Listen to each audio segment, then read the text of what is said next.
Hello everyone, in today's video we will fix the Kindle Paperwhite not turning on or stopped working. So here is how you can easily fix the problem. The step 1 is to you can simple charge the device properly.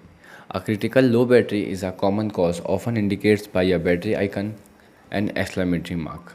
In that case you can simple connect a charger that support up to 9 watt means minimum 5 volt at 1 or 1.8 ampere using a original high quality cable that comes with it, and then plug it into a wall outlet and the other end to the port of your Kindle, and then you will see here the light will be turns on. Okay, the next step is to you can simple perform a soft reset. So to perform a soft reset can simple resolve the many software glitches problem. To do, you can simple press and hold the power button for up to 40 seconds or until your device will be start restarting. Ignore this power window and keep holding it, and then you will find that your device will be restart. Okay, the step 3 is to you can simple update or reinstall the firmware. A corrupted outdated firmware can prevent the Kindle from booting. In that case you can simple connect it with a computer using a type C to type C cable.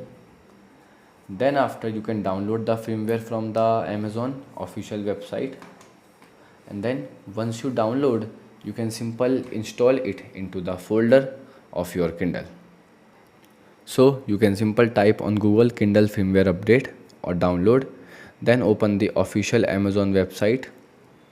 Now here you can download the latest version by simple click on this button. Once it will download you can open the Kindle in your PC, open the internal storage, go to system, and now paste it here the new version of the Kindle. Once the loading will be completed you can paste here the new version to update the firmware, and then try to again restart your device or soft reset. The next step is to you can simple check for hardware issue. If none of the above steps work, it means there may be a hardware related problem like fault battery, damaged charging port or screen failure. So you can simple contact the customer support for the further assistance, or you can ask for a replacement if it's under warranty. Okay, goodbye.